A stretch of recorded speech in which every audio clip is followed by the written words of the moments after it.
we are going to start a very important topic, that is inverse trigonometry. इसका previous portion हम class 11 में पढ़ चुके हैं, that is trigonometry. Now in 12th class the topic is inverse trigonometry. This topic is immensely useful in calculating whole calculus. पूरे calculus में इसका बहुत ज्यादा use होता है and it is very important topic.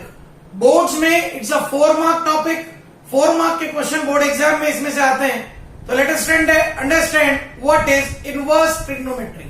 As the name suggests, inverse trigonometry is inverse of trigonometry, means y is equal to sin x is a trigonometric function.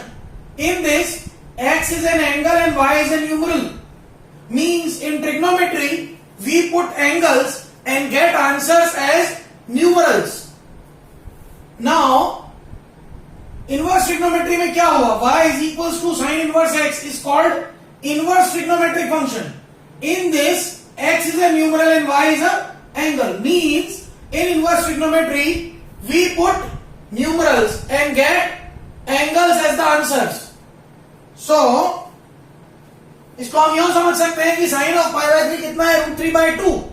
It means sin inverse √3/2 कितना होगा? pi by 3. हमने trigonometry में angle put किया, हमको answer में numeral मिला.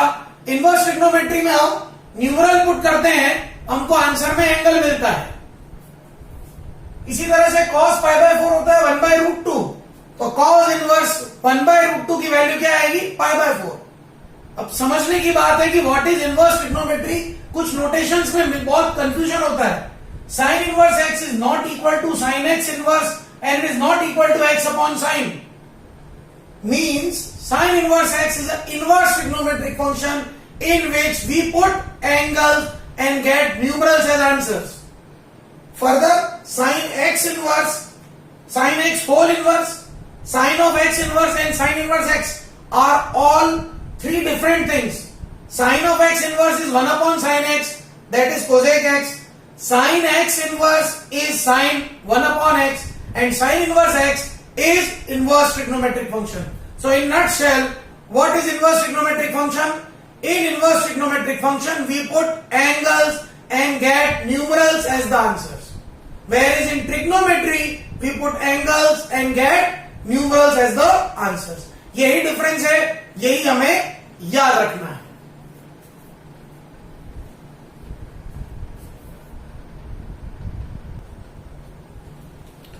Now, to understand the principal values of inverse trigonometric functions, we want to understand what are the principal values of inverse trigonometric function.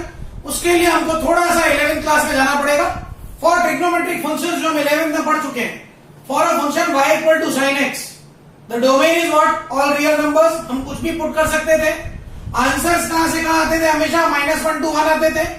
और हमने ट्रिग्नोमेट्रिक इक्वेशंस में पढ़ा था कि principal value of sine theta में theta की principal value क्या थी? -90 to 90. क्यों थी वो भी मैंने बताया था. साइन की वैल्यू पॉजिटिव होती है फर्स्ट और सेकंड में, नेगेटिव होती है थर्ड और फोर्थ में. तो हम प्रिंसिपल वैल्यूज में मिनिमम एंगल लेते हैं, तो minimum angle we will get in first and fourth. इसलिए principal value -90 to 90 first and fourth में होती है. cos x में डोमेन होता है ऑल रियल नंबर, रेंज होता है -1 to 1. यहां पे प्रिंसिपल वैल्यू 0 to पाई क्यों होती है?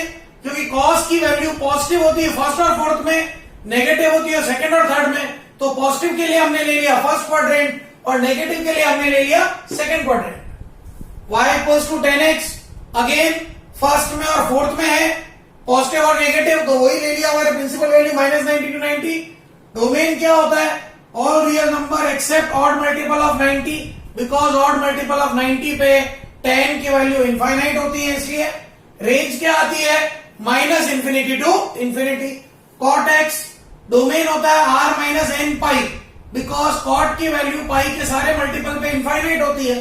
तो डोमेन हो गया r-n पाई. रेंज क्या होती है? -∞ to ∞. और प्रिंसिपल वैल्यू कहां से कहां लाई करती है? क्योंकि cot में गवर्निंग होता है cos, इसलिए फर्स्ट और सेकंड में 0 to pi.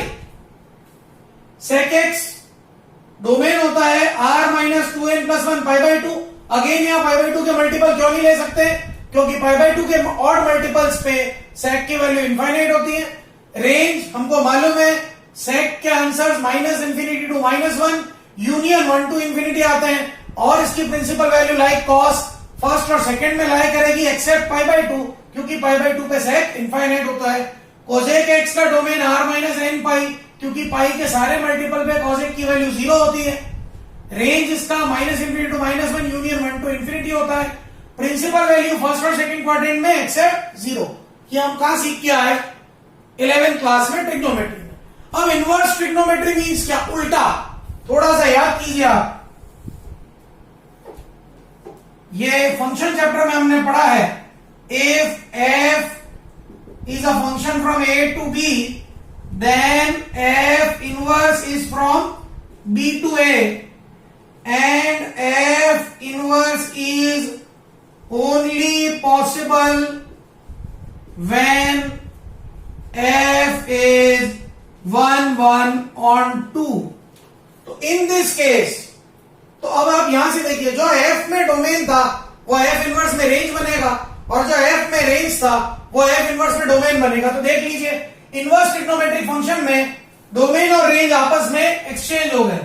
Sign inverse x का डोमेन हो गया -1 to 1, रेंज हो गई -∞ to infinity. Cos inverse x का डोमेन हो गया -1 to 1, रेंज हो गई -∞ to infinity. tan inverse x का डोमेन हो गया -∞ टू इंफिनिटी, और रेंज हो गई all real numbers except odd multiple of π/2। Cot inverse x का डोमेन हो गया -∞ टू इंफिनिटी, रेंज हो गया r-n. सेक इनवर्स x का डोमेन हो गया -∞ to -1 union 1 to infinity, range हो गई r- odd multiple of π/2। Cosec inverse x का डोमेन वही -∞ to -1 union 1 to infinity, range बन गई r-n. पर f इनवर्स के डिफाइन होने के लिए प्रिंसिपल वैल्यू फंक्शंस तभी होंगे जब ये 1 1 on 2 हो, इसलिए साइन इनवर्स x का प्रिंसिपल आंसर y की प्रिंसिपल वैल्यू क्या आएगी? -90 to 90 first and fourth quadrant. Cos inverse की आएगी 0 to pi first and second quadrant. tan inverse की आएगी -90 to 90 first and fourth quadrant. Cot inverse आएगा 0 to pi first and second quadrant. Sec inverse x आएगा 0 to pi except π/2 first and second quadrant, and cosec inverse x आएगा -90 to 90 except 0 first and fourth quadrant. Same as trigonometric function, उसका ठीक उल्टा होता है उस तरफ। तो हमने क्या सीख लिया? Principal values of inverse trigonometric function. मैं आपको कह रहा हूं, आप 3 याद कर लीजिए केवल। साइन इनवर्स x की principal value -90 to 90, cos inverse x की principal value 0 to pi, tan inverse x की -90 to 90। अब अगर cot इनवर्स x लाना हुआ, हम tan इनवर्स x में कन्वर्ट कर देंगे। sec इनवर्स x लाना हुआ, cos इनवर्स x में कन्वर्ट कर देंगे।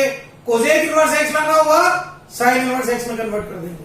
तो ये जो मैंने यहाँ पे टेबल लिख रखी है, these two tables are very useful for boards as well as for IIT, and I am very sure कि इस टेबल से IIT में कंफर्म फॉर्मा क्वेश्चन हर ईयर आता है, या ये टेबल एज अ टूल उसके लिए वर्क करती है। इसलिए इसको आप बहुत ध्यान से देखिए।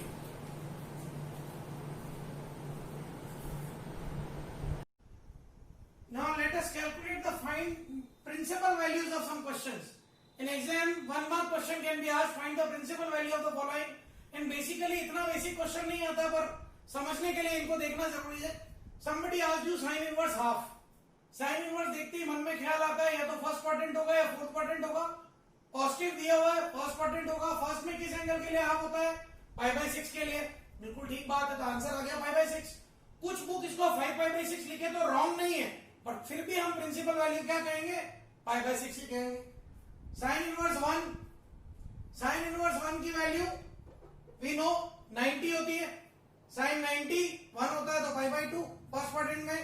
साइन इनवर्स -√3/2, फिर से फर्स्ट और फोर्थ क्वाड्रेंट में से। अब नेगेटिव है, I have to take fourth quadrant. Fourth में किस एंगल के लिए -√3/2 आता है? वी नो दैट -π/3 के लिए आता है। अब अगर कोई बुक्स इसको 4π/3 लिखती है तो भी वो रॉन्ग नहीं है, बट प्रिंसिपल हम फिर भी -π/3 को ही कहेंगे। साइन इनवर्स -1/√2, फिर से फोर्थ क्वाड्रेंट, -π/4 के लिए आएगा।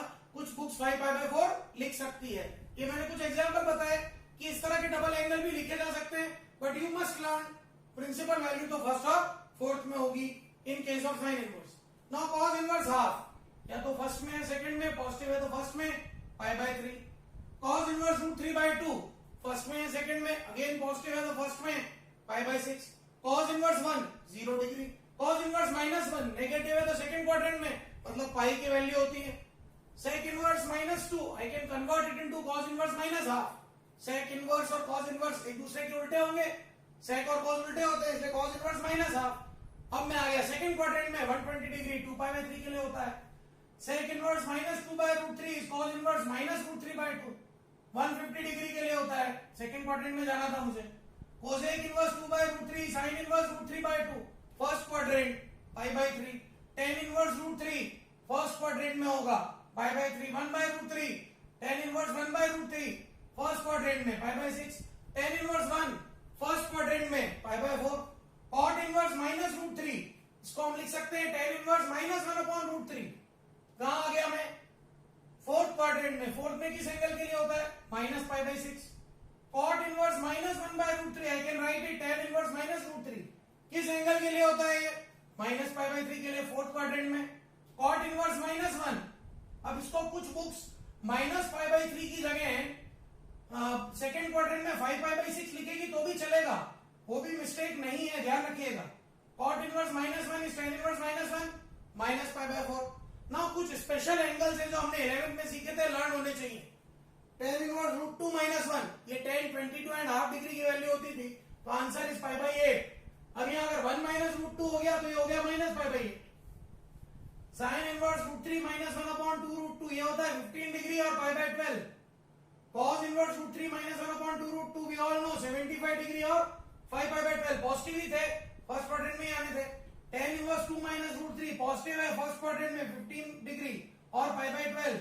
tan inverse root 3 minus 2 naturally minus हो गया अब ये, तो माइनस 15 डिग्री और minus pi by 12 radian. sin inverse root 5 minus 1 by 4, we know that is the value of 18 degree और पाई बाय 10. तो ये सबसे पहले क्वेश्चंस बनते हैं इनवर्स ट्रिग्नोमेट्री में to calculate the principal values. So in this video we have learn what are inverse trigonometric functions, what are their domain and range, what are their principal values, and questions related on principal values. In our next videos we will learn more things about inverse trigonometry. Hope आपको समझ में आया होगा. Thank you. Have a great day.